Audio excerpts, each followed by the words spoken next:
Insurance agents from around the world, welcome to the Insurance Guys podcast, powered by Gale.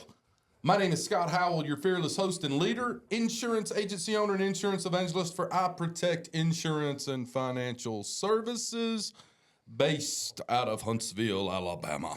And before we get started on today's episode, please help me welcome. He is a 6'3" sophomore from Mobile, Alabama. Parade first team All-American, Rivals 5-star recruit. He is a fantastic insurance agent and a great American. Ladies and gentlemen, please put your hands together and welcome the incomparable Mr. Bradley Flowers. How are you, Bradley? Dude, I'm fantastic. What about you? Best I've ever been. Bradley, I got something I got to get off my heart for a minute. What's that? So the only thing I've been telling these agents for the last 8 years since we've been doing this podcast is I need Paula Deen and Sweet Tea in my agency, not the DMV. You know, when people call and people don't call your insurance agency unless they've got a problem. Right. Well, a couple weeks ago, because my son's a senior and going to be playing college baseball next year, I took him to the SEC baseball tournament in Hoover. And was kind enough to, and the reason I did that was because the week before that, I had gotten an invite from our Safeco rep. And I had no idea how many agents were going to be there. Well, it turned out we were the only agent. I guess he had heard through the grapevine that my son was, playing college baseball. And he was thoughtful enough to invite us because there was only, I think, one agency there. Is from Brian Mississippi. your Safeco rep? Yeah, Brian. Yeah. Love that guy. I like Brian. Super sharp. We were the agency from Alabama. There was one agency there from Mississippi and one agency there from Tennessee. Can I tell you, I don't know who is running the show at the SEC baseball tournament in Hoover, which is a big deal, by the way. This is a multi-million-dollar operation.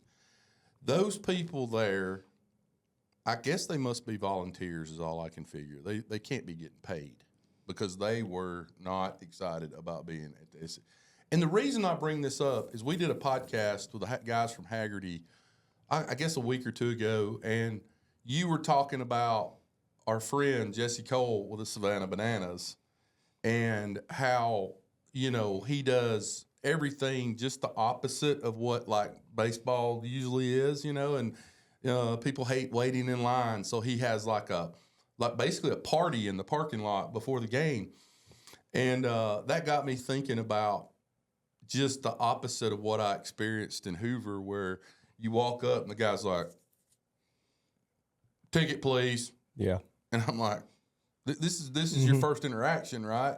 And then you go in and then somebody else is like, and I'm just like, man, y'all need to hire Jesse Cole, man. He could turn this thing into a party, boy. This thing. And there's thousands.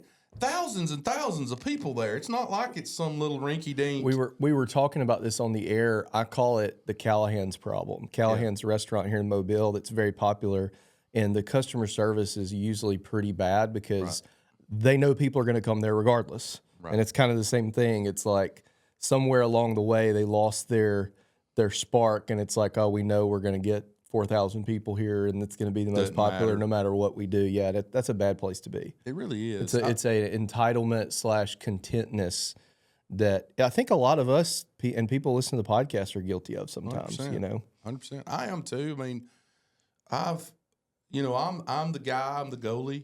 In our after hours, somebody has a claim. They're going to call our after hours number, and it says press 1 to be connected to Scott Howell's cell phone if you have a claims emergency. And there are times when I'm not in a great mood. Now, I turn it on when I need to turn it on once I realize who this is, but I'll answer the phone at 8 o'clock at night, Scott Howell. And then they'll say, "Hey, Scott, I'm one of your clients. I just had a wreck, or I just had a tree fall on my house." If they're calling you, "Oh, I'm sorry." Yeah, if they're calling you at 9 o'clock at night, I don't think they're expecting much. The bar's probably pretty low. Yeah, well, guys, we've got an all-star guest on for you. I am wildly interested in interviewing this gentleman today. First-time guest on the IGP, and I want to give him the introduction that he's always deserved. Ladies and gentlemen, he is originally from Chicago, Illinois, and he currently resides in San Francisco, California. He is married to the beautiful Jennifer, and he is a graduate of Stanford University with both a Bachelor of Science and Master's degree in Structural and Earthquake Engineering. Don't think we're not going to talk about that. I love this about his bio. He says, I almost met Bradley Flowers in person until an ice storm got in the way. And I spent 7 hours in the Atlanta airport. Just where you wanted to be. I know every crevice of the Atlanta airport after that trip. He started out in the insurance industry in 1992 to 2017. He was a risk management solutions RMS Chief Product and Strategy Officer.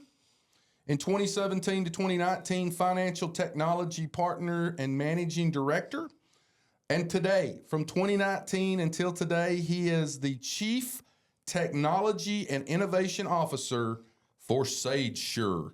Ladies and gentlemen, it is my profound honor today to introduce to you first-time guest on the IGP, Mr. Paul VanderMarck. How are you, Paul? Thank you for having me. Great to be on the show.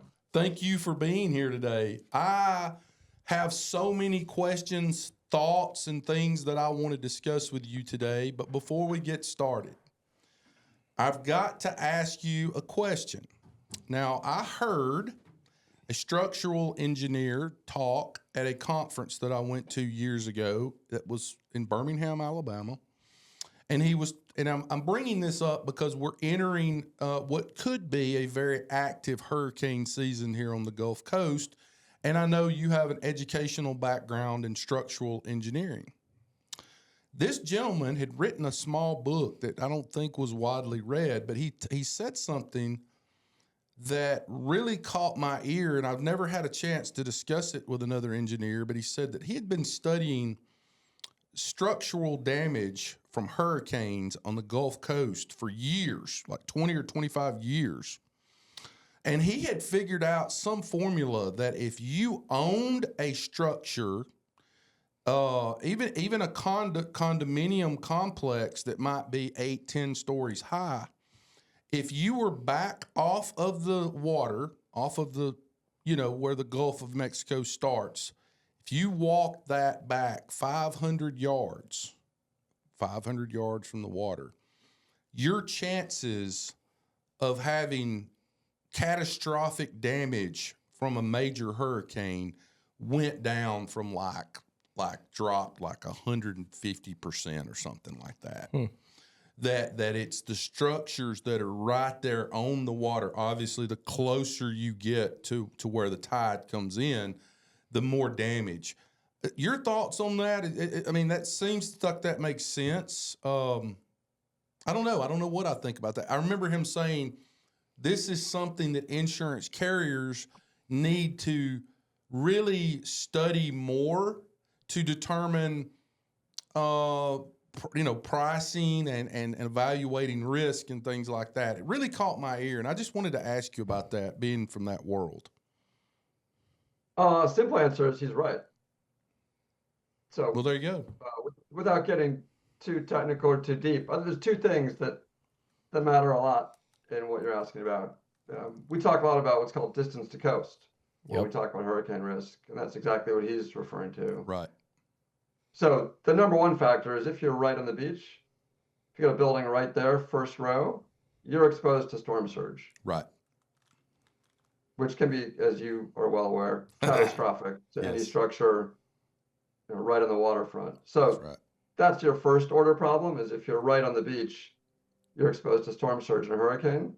As soon as you move inland, that risk reduces dramatically, depending, of course, on elevation changes and so forth. I drove the coast of the coast where Katrina came ashore after Katrina, from New Orleans out all the way toward you guys. And I was down here as well. But I was in construction. Slab after slab, right? Yep. So that's part of what he's talking about. The other part is the wind's coming right across the water. Yeah. There's nothing getting in its way. Correct. From miles and miles. So first row buildings are exposed to the full brunt of the force of that wind. And depending on what else is built there, you move 100 yards inland, 200 yards inland, other things are getting in the way. And correct. the winds, without getting into all the technical terms for it, you start to see some benefit to the properties further inland from not being the first row exposed right to those winds. So yes, distance to coast makes a big difference, and it's something we care about a lot in insurance. My wife and I were in Gulf Shores this weekend, and we drove by. So Gulf Shores, they're one of the only small towns I've seen that has like very specific branding and colors. All their city signs are the same font, same colors. Yep. And their city color that they use is like a darker baby blue. And we were driving by the new Gulf Shores High School, which is being constructed right now. And I lived right behind the old Gulf Shores High School. The roof on it is blue. Yeah. And I told my wife, I said, man, they're really sticking to their blue. And I said, wait a minute, that's so you can't tell if there's a tarp on the roof of it or not, you know, the blue roofs. But yeah, it's if you've never driven through an area, guys, listen to this, that has been impacted by a hurricane, it'll really open your eyes a lot. But, you know, Paul, the main reason I wanted to have you on here, other than just I like you as a person, is, you know, we work with a lot of coastal carriers here at Portal, a lot of regionals, and you guys, no offense to any of the other ones that may listen to this, you guys have by far the best technology, and really listen, it seems like listen to the agents. And I wanted to bring you on for two reasons. One, to talk about that journey of building out this technology.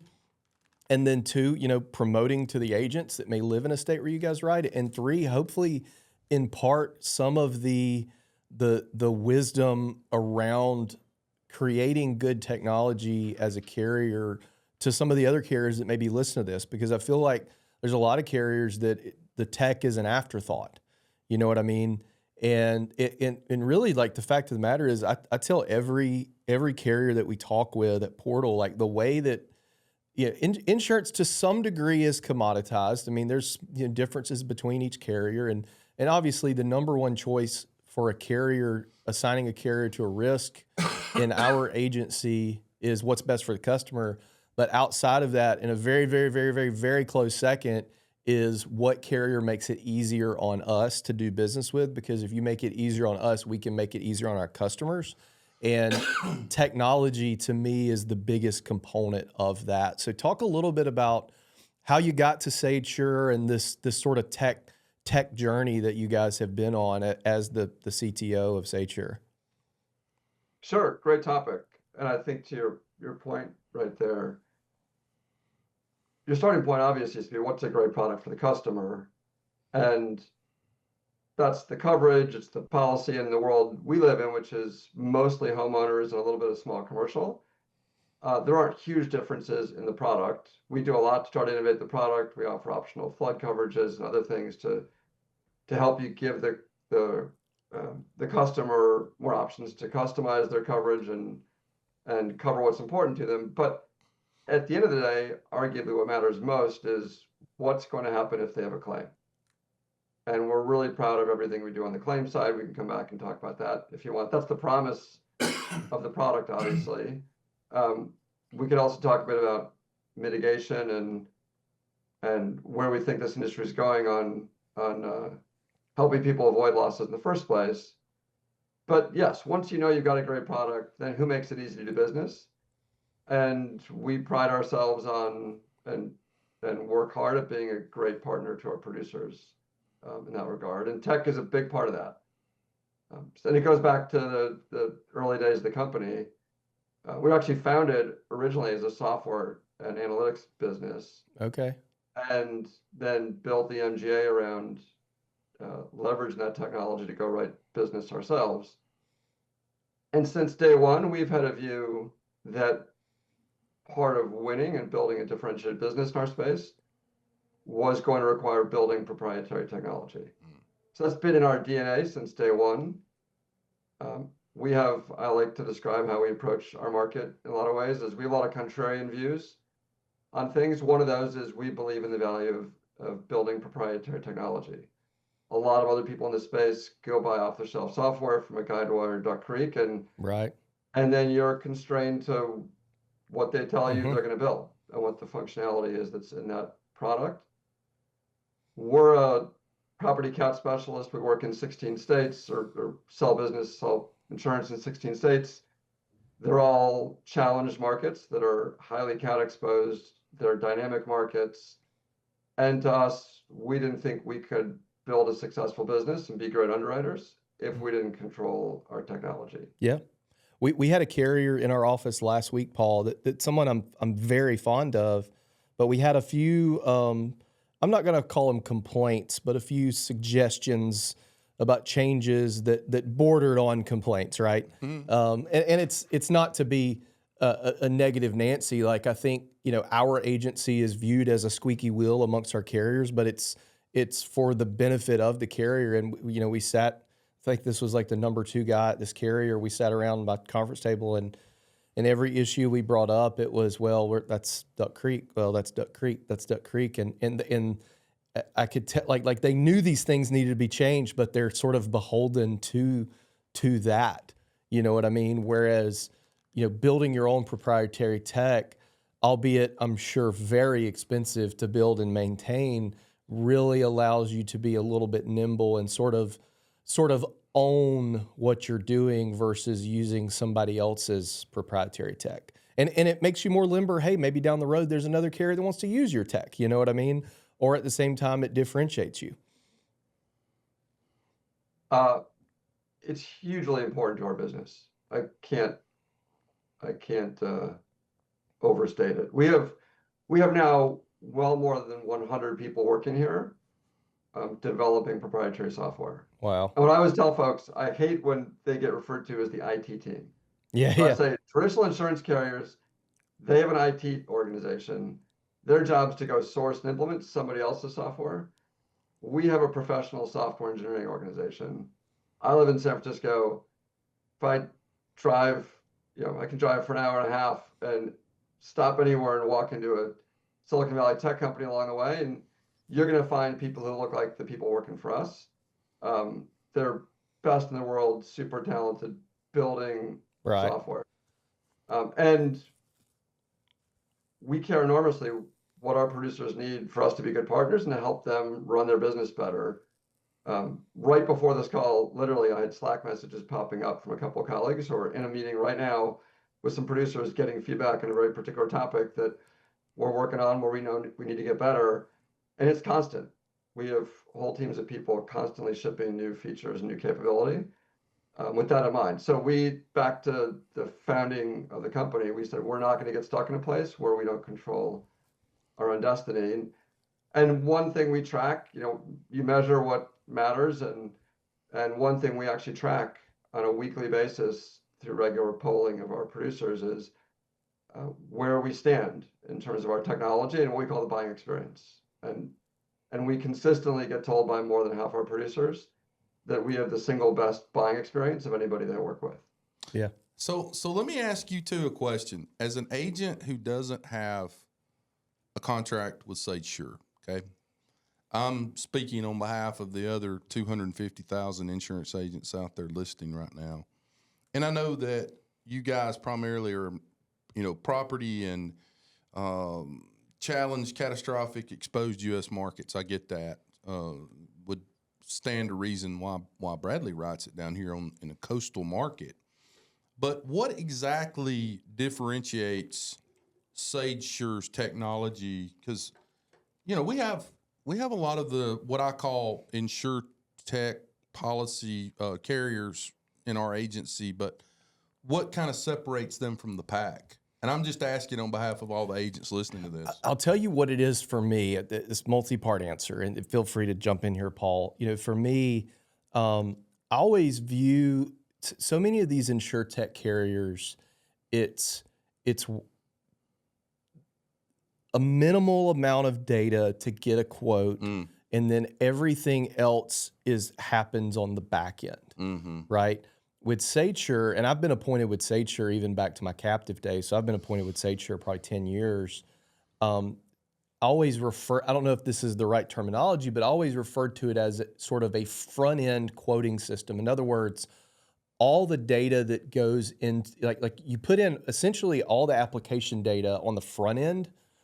And so for me, the confidence in that price that I get, I don't really have to worry about it changing on the back end after the fact, where you have so many carriers. It's like, oh, all we need is an address. You put the address in, and then after you present it to the customer and you go to bind it, it's like, oh, there was a claim. Oh, because it had this type of roof, or yeah, our system didn't pull the right data points in. You know what I mean? Like that to me, like you can, because the tech is so good and the data that you're getting on the front end, as an agent, you can feel really confident about the pricing that you're getting.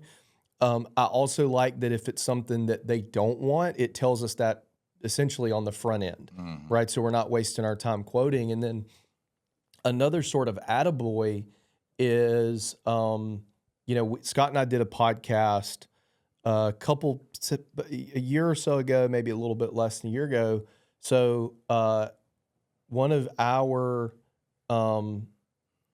big things we deal with down here, and you alluded to it, Paul, is mitigation. So we deal with the Fortified program, and the company that administers Fortified, we did a podcast on this, and we interviewed the lady from Fortified. They did not get, they have a database of all the homes that are fortified. Well, one of the problems is if a house has changed hands 2 or 3 times, a lot of times nobody knows if it's fortified or not. And then to add to that problem, a lot of builders now are building homes to fortified regardless of if the customer wants to fortify it or not. And in order to get it certified, the customer has to buy a certificate, which I think is $500, and get an inspection. And so you'll run into homes down here that are fortified, but we don't know where the certificate is. And they have a database where you can look that up. And but they did not, by way of, I think, politics, did not give access to independent agents to that database. They only gave access to captive agents. And we did a podcast on this, and somebody that works at Sagesure messaged me and said, hey, we're actually working on this. So Sagesure, I don't know if this was from agent feedback or if you guys just saw this, but they actually added that to their rater where it will tell you if the home is fortified or not. So I think that's just one example that shows how you guys will listen to the agent force and or think, okay, what do they need that makes it easier for us to do business with them? It's a great example. We're big fans of Fortified at IBHS, which is the industry-backed nonprofit organization that has developed and promotes the standard. We offer the largest premium discounts in the market for people who have fortified homes because we believe in it. We'd like to motivate more people to make those investments and mitigating their homes and putting on stronger roofs. And we love it when our agents bring that business to us. We write high-quality preferred business. We write a vastly larger share of fortified homes in Alabama and Louisiana than our market share would suggest. And we know one of the challenges is what you described. So the minute they made an API available, I believe we were the first in the market to integrate that and have it live. So as you said, as soon as you type an address into our agent portal, we'll tell you immediately, is that home confirmed to have a fortified certificate, and show you what that means in terms of discount to the premium, as opposed to that being an after, post-bind experience. And I think back to your broader point, Bradley, you mentioned the insurtechs. I think of us as in this zone of post-legacy, pre-insurtech. We definitely don't think of ourselves as an insurtech. I think the insurtechs broadly, there's a lot of variety, but there was a lot of belief in 2 things, I think both of which were misplaced views. One is that customers all wanted to buy insurance online and go direct and around the agent. And the second was that the state of third-party data was good enough that you could just type in an address and have everything you needed to bind a policy. And both of those, I think, are wrong and have been proven to be wrong. And as you say, we believe it's appropriate to capture pretty thorough data about the risk at the point of quoting, not change stuff later, know what risk we're writing. And we're not shy about that. But what we do is we lean into making that as easy as possible for you. So we have non-publicly available aerial imagery, MLS data, street view images, all embedded right there in the portal. So when you're quoting as a producer, we want you coming to us first, knowing that we're going to help you actually be smarter talking to that customer. Saying, hey, I'm looking at images of your house. I can see this, I can see that. I can tell when the roof changed. I can validate the age of the roof right here. All that, along with the fortified example, that's part of what we do to lean into try to make it easier for our producers to do their job and to bring us higher quality data so that there's fewer uncertainties and fewer changes later. When you have these ancillary offerings like that, so I was meeting with an insurtech last week that is getting ready to go into the auto space. And they were asking my feedback, and I said, well, are you guys going to charge for MVRs? So most of the auto carriers, they charge you for MVRs. And they said, yeah, we're thinking about it. And I said, guys, when you guys launch this new program, I'm guessing the more quotes you get, the better, right? And he's like, yeah, he's like, the more quotes we can get, the better we can structure the data and get the rating right and that sort of thing. I mean, just like Progressive's an example. Like the one thing Progressive tells you is we want you to quote us every time. And we're not going to write everything, but we want you to at least quote us every time. And I said, well, guys, I would look at maybe doing 6 to 9 months of not charging for MVRs because what that's going to do is almost subconsciously steer everybody to go to you first. That way you can get that data and just look at it as you're paying for that data. And I think offering tools like the Fortified tool, the Google Maps views and all that sort of stuff, it inclines people to go to you first. And either A, you at least get the data, or B, you get a shot at the business where they might have not thought about you initially. But yeah, I mean, the Fortified program, like, I think it's great that you guys are sort of, linking to that. I actually have some data here that I think Scott and the viewers will find interesting that the Alabama Department of Insurance just did a study. So I think it's 50% of the fortified homes in the United States are in Alabama. It used to be 80, but when Hurricane Sally hit, there were roughly 50,000 claims total in general with Hurricane Sally, and only 645 of those were fortified homes. But there's a large amount of fortified homes there. So to me, like, that proves the point that, like, the fortified program works. And I think that's something, Paul, that a lot of carriers have gotten away from down here, is properly incentivizing those fortified homes. And it's sort of like just the way the market's going, they've kind of pushed that to the back burner. And a lot of the people that have the fortified homes are sort of paying the extra premium for the people whose homes weren't fortified. You know what I mean? It kind of goes back to, Scott, your question at the beginning. Yep. Every time there's a hurricane and the wind blows and homes and businesses get damaged, it's no mystery why that happened. There's things we learn in every event. Every event's new and unique, and there's new things you learn. But 99% of what happens is exactly what the engineering community knows will happen and has happened before. Science, yeah. And so the challenge we have is not that we don't know how to avoid damage. It's having people actually make the investments and have the knowledge they need at the right point in time to go build in a way that they avoid having damage. Mm-hmm. And I think historically it's been a challenge. But where does insurance fit into all this? Yeah. And I think we're at a point now where the markets are challenged enough. The cost of insurance has gone up enough. It's all been exacerbated by climate change. Insurance affordability has become a real problem, a social problem, right? Insurance availability has become a real problem. And we're at a point now, more than I think we've ever been able to before, where we, in the role we play in society, we can send clear economic signals through the price for our product that motivate people to make better decisions about mitigating risk. You know, how they build in the first place, or retrofit existing structures. And so to give you a general sense, if every home in all the Gulf states was built to fortified standards, we could write 3 times as much business as we do now across all of our carrier partners. We're an MGU, not a carrier ourselves. Across all our partners, we could write 3 times as much business with the same amount of capital that those carriers have today. Yeah. Well, so think about what that means in terms of the price of insurance and availability of insurance. Right. If everything was built to that standard. Well, it's kind of like, we were talking on a